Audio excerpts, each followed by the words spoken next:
그래서 아까 그 질문 하신 걸 들으면서 도대체 그 키스톤의 의미가 뭘까 궁금했는데 자매가 대신 지금 말을 해줬어요. 그래서 반가워서. 근데 이걸 들으면서 그 소위 그 바로를 그래서 쌓고 거기에 키스톤 역할을 하는 것이 란드이겠다. 그런데 아까 말씀하신 대로 무한한 그 아치가 생기면 그 키스톤을 뽑아도 선다. 그러면 그 얘기는 란드를 제거하는 것 같긴 한데 굉장히 그 문제의 핵심에 접근하는 것 같아요. 그 메타포가. 왜냐하면 외부로부터 빛이 들어온단 말이에요. 그러니까 결국 그 외부로부터 들어오는 어떤 그 의미가 선재한다. 그러니까 내가 깨닫고 내가 실존적으로 이해하고 내가 이렇게 어떤 내 주관적으로 이해하고 실존적으로 전요한 어떤 나의 이해 이전에 그 이해를 가능하게 했던 어떤 객관적 실제로서의 물론 이야기가 막 같은 큐빅 생각하고 답답해 할지 모르겠는데요. 그 외부로부터 오는 어떤 의미의 선재, 그 선재하는 의미의 빛이 들어오는 것. 사실은 그러니까 그 키스톤은 빠져야 되는 거죠. 그게 판테온의 어떤 지금 이 시점에서 저한테 지금 뭐 마시는 아주 굉장히 시원한 물 같은 그런 고전적인 표현은 계시적 삶 뭐 이런 계시까지 제가 안 갔어요. 계시는 근데 이제 아까 말씀하실 때 답답하다고 그러는데 제가 조금 억울한 느낌이 들어서 세 분들은 아마 좀 조용학적인 어떤 얘기를 하시는데 저는 뭐 지운 게 없는 것 같아요. 왜 답답할까? 한번 걱정을 해봤는데 제가 오늘 제가 남은 제가 얻고 가는 것이 아까 오늘 추적적 양상을 얘기할 때 그거는 사실은 무슨 집을 짓기보다는 그냥 이렇게 존재 어떤 그 양식으로서 돌아오는 거예요. 계속 님을 생각하듯이 계속 돌아오는 것이 소위 그 문장과 문장 사이에서도 어떤 좋은 관계로 나타난다. 근데 그게 존재 양식이다라고 했을 때 그게 답답함을 줄 수도 있겠다는 생각을 한번 해봤고요. 두 번째 그 언어의 구성적 그 양상을 얘기하면서 이 양면이 있거든요. 이게 아까 아트라고 하는 것을 권력이라고 하는 차원에서 보면 왜 이것을 내가 이야기를 하려고 했을까가 이게 지금 연결이 돼요. 언어의 구성적 기능이라고 하는 것이 하나는 사실 나의 건세 부림일 수 있어요. 내가 원하는 것을 취하겠다. 그러나 이제 내가 창조한다, 내가 구성한다 라고 하는 그 의미를 그렇게 쓸 수가 있는데 또 하나는 내가 좀 살고 싶다, 나를 지킨다, 보호한다는 차원에서 아까 게르넨의 언어 보호기구 얘기한 거거든요. 그런 차원에서는 이 권력이라고 하는 것이 내가 권세를 부린다는 것도 있지만 내가 어떤 부당한 것으로부터 나를 지킨다는 의미의 자유적 권력. 그렇다면 좀 덜 답답해질 것 같기도 하다는 생각이 들었어요. 아까 판테온 얘기가 참 저는 좀 좋았어요. 연합부터 더 합시다. 딴 데 갔다가 인재하고 온 사람이 얘기해도 됩니다. 이게 더 재밌을 수도 있는. 국립학과 법학부 학회장이랑 여기 계속 있었는데 딴 데 갔다가 온 것처럼 말씀을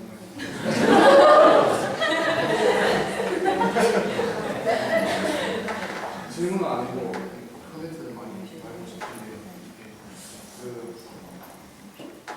아치가 뭘까 생각을 하면서 저희도 다 하나하나 아치를 들고 있는 것 같은 느낌인데 저희가 이를 다 인범이 있지 않습니까? 이것도 어떻게 보면 아치인 것 같습니다. 이게 제가 교정을 했는데 이거는 문화는 모르는데 전이가 있었는데 이게 이제 더 이상 전이는 아닌데 치과에 가서 저는 뽑아야 되는 줄 알고 맛있는 거 미리 먹어놓고 치과에 갔는데 이거를 뽑으면 뒤에 이가 내려앉는다고 뽑지 말고 교정을 해야 한다고 하더라고요.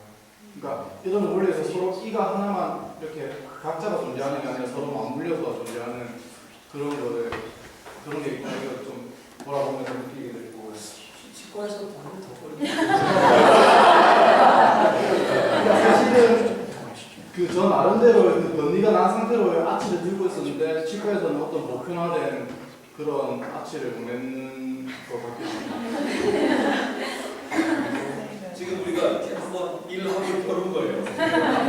사실은 뭐 아치를 왜 세워야 되고 왜 허물어야 되고 아치를 왜 발견해야 되고 왜 아치 말고 다른 걸 발견해야 되는 그런 이유를 알지 못하고 여기 와서 그냥 저 안에 있는 아치를 또 생각을 해보고 또 사실 기독교 현대사상 수업 들으면서도 모편이라는 말이 상당히 거슬렸고 그러면서 그 모편 안에 상징적으로 존재하는 게 아치라는 개념이 있는데 그러니까 서양에서 말하는 모편이라는 그 아치를 완성하기 위해서 그 동양 그러니까 저희 그 동양적인 문화 이런 그러니까 우리 존재 하나하나가 그 서양적인 아치를 완성시키기 위한 그 벽돌 같은 그 개별화 그런 개량화되려고 오분을 치는 건 아닌가. 그냥 우리 동양이 가지고 있는 정말 간단한 그 사람인자 그 아치를 보여주셨잖아요. 그것처럼 그들이 이렇게 개별화된 벽돌로 세계를 인식하고 아치를 쌓았다면 그 세인트 루이스 그 게이트웨이처럼 저게 사실은 단면적으로 봐서는 서 있을 수도 있지만 옆으로 봐서는 저게 그 통째로 무너질 수도 있는데 그걸 아치가 아니라 그냥 사람인처럼 동양적으로 세울 수도 있는 거라고 저는 생각하거든요. 그러니까 너무 그 개량화하고 뭔가 그러려면 한박에 뭐 쌓여 있는 것 같다는 생각도 했고요.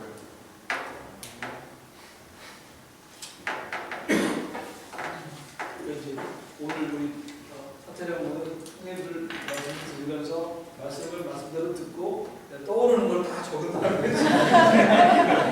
또 하나 제5의 발제자가 네, 그리고 그 언어라는 것도 그 보편적인 언어를 발견한다는 걸 말씀하신 것 같은데 그거 들으면서 그러니까 지금 이렇게 말할 수 있는 것도 사실은 뭐라 해야 되지? 그 하나님이 사람한테 이름 지을 수 있는 그러니까 명사라는 가장 기본적인 그런 걸 주신 것 같아요. 이름 짓기. 그래서 이름을 지을 때도 사실 그러니까 나만 동의하는 그런 이게 수첩인데 뭐 제가 첩수라고 하면 이게 공감이 안 되고 언어로서의 기능을 상실하는 것처럼 그 안에도 보편이 있구나 이런 생각했고요. 그 하우스 오브 홈의 개념에서 사실은 하우스 오브 홈이 있을 수 있을까 이런 생각도 했어요. 그래서 그 홈을 담을 수 있는 집이 또한 하우스가 아닌가 이런 생각도 했고. 근데 지금 이렇게 얘기하는 것들 사이에 뭐 특별한 연관관계를 지금 그냥 적겠는데 그냥 지금 오늘 뭐 등장 오늘 한 번도 등장하지 않았는데 사실 그 영어 그 명사의 아시 그 생각해 보면 여러분 모두가 우리 모두가 다 지금 아시 위에 올라서 있다고 얘기할 수 있습니다.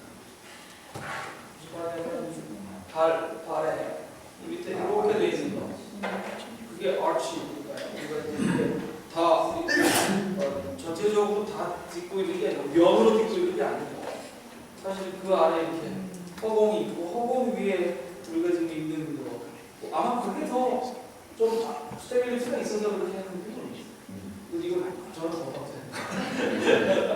그런 의미에서 우리 모두가 다 아치인 거죠. 맞나요? 구조의 쪽으로도 네. 사실은 면으로서 이렇게 바뀌기도 하고 이것을 몇 개의 그 포인트로서 잡히기도 하고 포인트로서 잡히기도 훨씬 더 이 비중이 적기 때문에 아주 효율적이라는 거죠. 그래서 우리가 이 볼을 저갈 적에도 기초 매트를 할 때 매트를 까는 거하고 독립 기초면서 주기초를 연결된 거하고 이 힘이 받는 능력이잖아요. 그래서 사실은 아치가 상당히 효율적인 구조에는 틀림없는 거예요. 그리고 아까 그 우리 우리 이름이 지혜. 그래 지혜가 질문했던 그 내용은 그래도 좀 답해야 될 것 같은데 이 펜티온을 지을 적에 그들이 어떻게 지었을까 이거는 좀 생각해 보면은 사실은 아까 윤 교수님도 얘기하셨지만은 그 구멍이 뚫린 부분을 맨 처음부터 뚫어놓고 지었을까?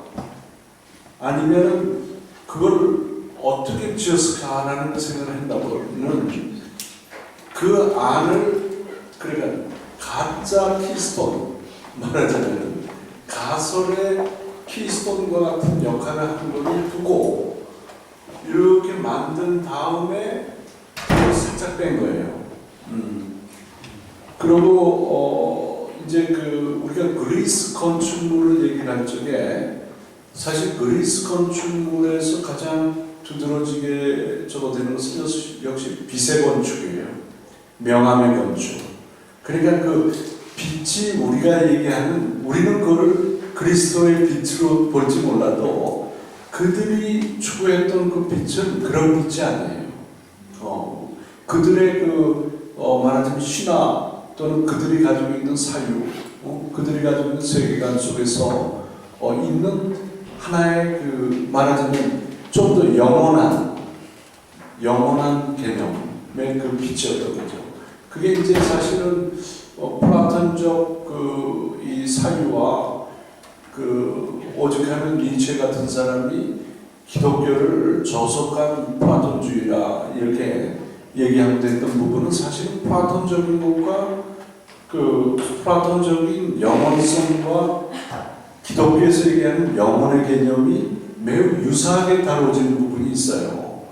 근데 그거는 엄연히 다르다는 것을 얘기를 하고 있고 오히려 그 부분에 있어서 영혼성에 대한 거라든지 유일성에 대한 것은 오히려 이집트로부터 왔다라고 하는 것이 정설이에요.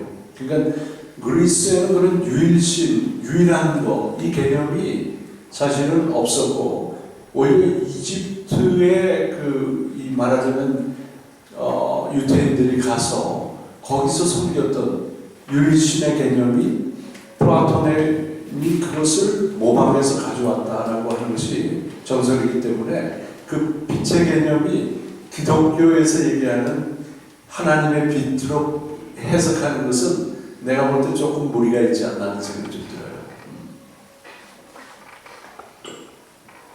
진짜 늦게 와가지고